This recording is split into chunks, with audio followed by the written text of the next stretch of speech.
Et de l'eau, il y en a dans la ville où nous partons maintenant. Venise est mondialement connue pour ses canaux, ses palais et ses gondoliers. Mais attention, ils sont bien plus que de simples conducteurs de barques.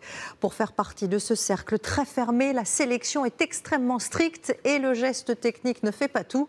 Reportage de Mathias Béringer, Quentin Trigaudet et Marc-Henri Maisonhaute. Profitez des derniers rayons. Embarquez comme dans un monde imaginaire. Je trouve que c'est extraordinaire. Et j'ai l'impression de glisser sur l'eau comme un serpent. C'est ouf. Une escapade sur les canaux de Venise. Passage obligé ou presque des amoureux. C'est un début rêvé pour notre lune de miel. Emmenés par la chorégraphie des mythiques gondoliers. Lui aussi les regarde amoureusement. Dans quelques jours, Luca, 23 ans, vénitien jusqu'au bout des cheveux, va passer le concours le plus important de sa vie. Bien sûr que je suis un peu stressé, mais je vais tout faire pour y arriver.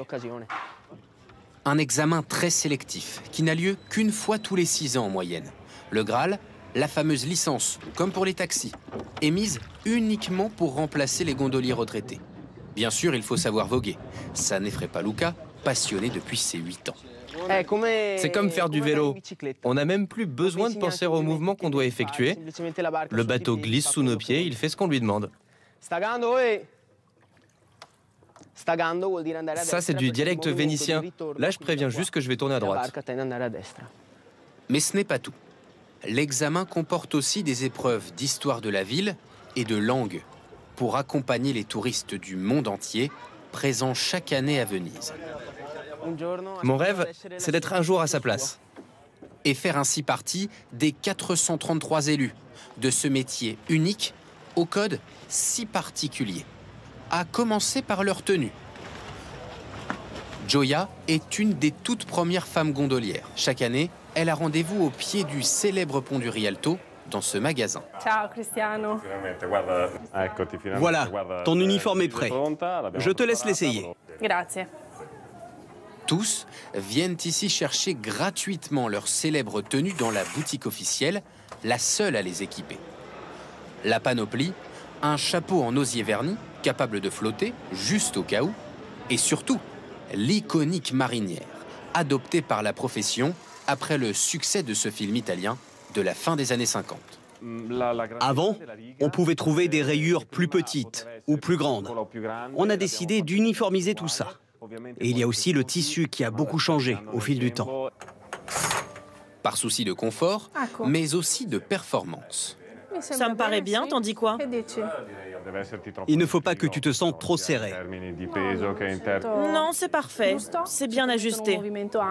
On a besoin de faire des mouvements amples de tout le corps. On a aussi besoin que ça nous tienne bien chaud. On est toujours dehors, qu'il vente, qu'il pleuve ou qu'il neige. Pour vous glisser dans leur peau, comptez 150 € pour le chapeau et 170 pour le pull, tout de même. Mais l'habit ne fait pas le gondolier. En plein cœur de Venise, au ras de l'eau, un artisanat centenaire se perpétue. 3 à 4 nouvelles gondoles sont construites ici chaque année, et en croire Sylvia, ce n'est pas une barque comme les autres. Ce côté-là, il est droit, alors que le côté gauche est incurvé. Cela permet à la gondole d'être conduite par une seule personne et de filer tout droit. Si elle avait été symétrique, l'embarcation n'irait que vers la gauche.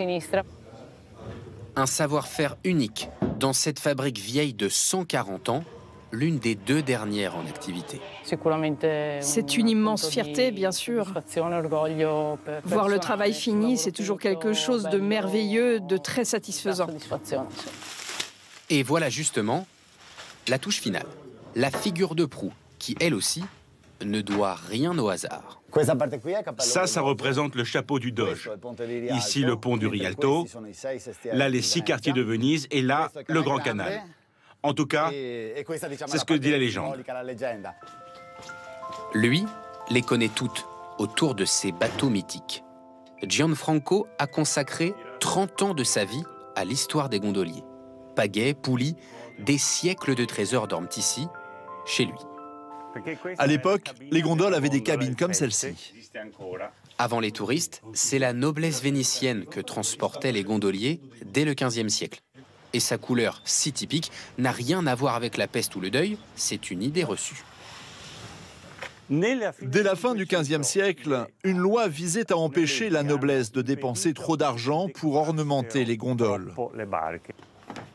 Jusqu'ici, les riches familles se livraient une course effrénée pour faire de la gondole l'étendard de leur fortune. Le noir a été choisi parce que c'est sobre, mais ça reste très élégant. 400 ans plus tard, rien n'a changé. Les gondoliers racontent Venise et ses canaux à 30 millions de touristes chaque année, et ce n'est sûrement pas terminé.